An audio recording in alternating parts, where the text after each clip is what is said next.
Salam jumpa kembali di channel saya kali ini.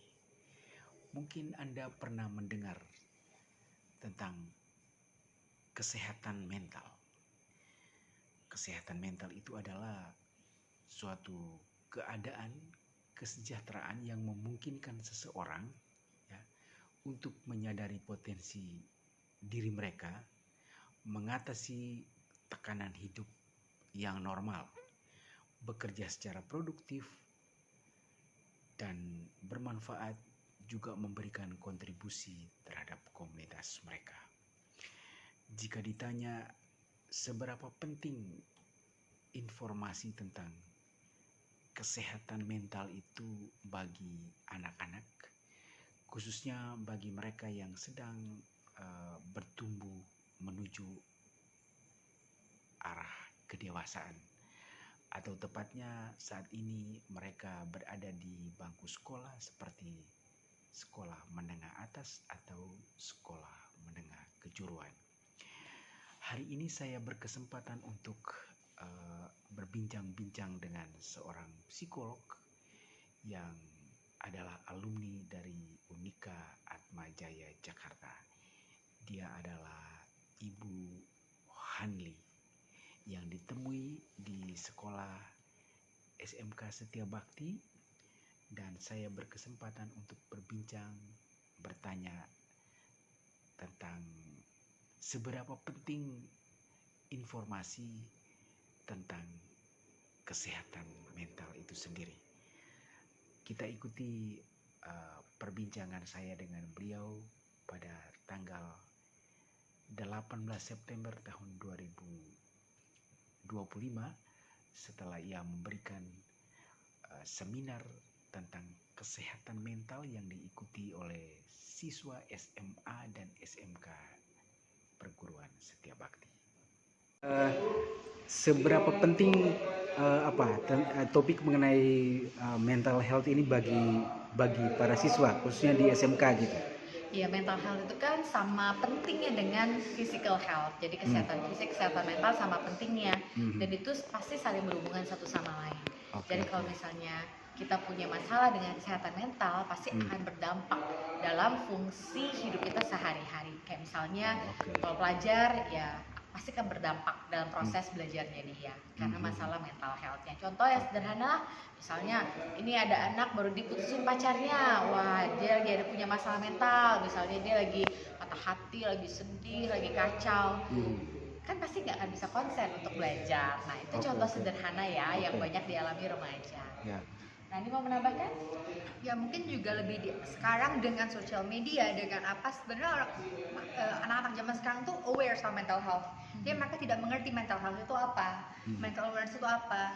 Mereka tahu dengan diagnosa ini itu, mereka dikit-dikit, oh aku tuh NPD, oh pacarku tuh NPD, oh aku tuh punya borderline, aku depresi apa. Sebenarnya kan mental health, mental diagnosis itu kan lebih dari itu. Jadi memang seminar-seminar ini diperlukan untuk anak-anak benar mengerti itu tuh apa sih, ya? Mengedukasi. Oke. Pengalaman hidup anak-anak atau peserta didik apa berpengaruh juga terhadap apa yang dialami mereka? Artinya mungkin kehidupan masa lalu yang kurang fine, lalu dengan sekarang apakah ada keterkaitannya? Wah, sangat Oke. banyak sekali masalah kesehatan mental atau bahkan sudah gangguan mental pada orang dewasa. Itu kalau digali-gali itu penyebabnya dari luka-luka yang dialami dengan orang tua atau lingkungan di luar keluarga di masa kecil, di masa awal-awal kehidupan, di masa lebih mudanya lah seperti itu. Jadi bisa berdampak kalau memang belum diselesaikan. Oke, diagnosa seperti apa yang dialami oleh anak-anak sekarang itu lebih banyak mayoritas gangguan kesehatan atau mental ini lebih banyak apanya ini, Bu? Apa ya? Susah untuk Generalisir. Coba banyak sekarang yang banyak tuh anak-anak depresi, ya kan? Kesepian, anxiety, betul. Terus apalagi gangguan emosi ya. Gangguan emosi, Karena ya sosial media, game online ya akhirnya menyebabkan masalah emosinya seperti itu. Apa yang disarankan kepada mereka supaya mereka bisa merawat lalu artinya menjaga kesehatan mental mereka sendiri gitu? Jadi di sesi hari ini kita ngasih hal-hal praktikal kepada mereka supaya mereka tahu ini loh yang bisa menyebabkan masalah mental pada kita sehari-hari. Dan dengan memahami diharapkan mereka tahu bagaimana menghindarinya atau mengatasinya kalau memang sudah dilakukan. Seperti misalnya contoh kebiasaan nggak tidur. Nah, teman sekarang suka bangga kalau kurang tidur. Padahal tidur itu sangat-sangat mempengaruhi kesehatan mental well-being orang. Terus kemudian tadi sosial media, internet, game online apapun ya. Karena informasi yang dia dapat banyak, akhirnya membuat mereka overwhelmed sendiri dan akhirnya cemas sendiri. Oke. Ya. Contoh-contohnya. Ya, palingan ya be in the moment lah. Jangan terlalu distraction sama social media, sama news, sama apa gitu. Karena kadang-kadang kita baca apa yang jauh banget, padahal masalah-masalah kita nggak sadar sendiri. Terlalu jauh, cemas jauh, padahal ya, kita tidak. Jadi ini berkaitan dengan pola hidup yang dijalani oleh anak-anak sebenarnya ya. Iya, habit. Jadi hari ini kita memang lebih bahas yang hal-hal praktikal karena waktu juga terbatas ya. Habit sehari-hari yang bisa menyebabkan mental tuh jadi kurang sehat. Oke. Berarti yang dihindari tadi itu seperti penggunaan media sosial, kemudian istirahat yang cukup, seperti itu ya.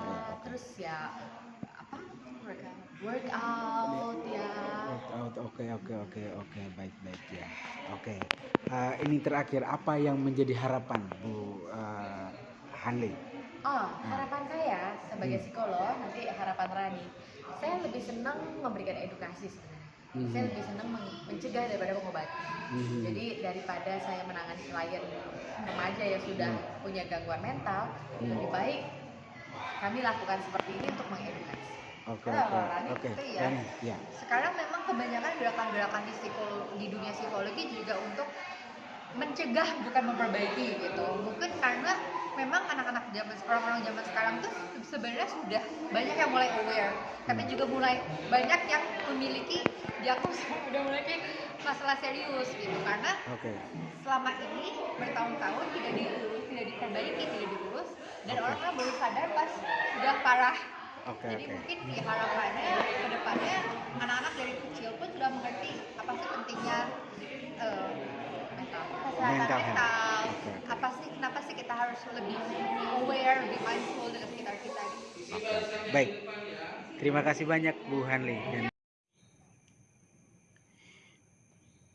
Itulah tadi wawancara saya dengan Ibu Hanli Mulyani.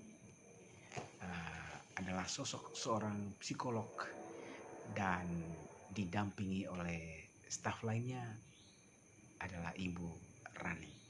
Sekiranya informasi ini memberikan wawasan dan pengetahuan tentang pentingnya kesehatan mental. Sampai jumpa kembali di topik yang lain. Salam bagi kita semua.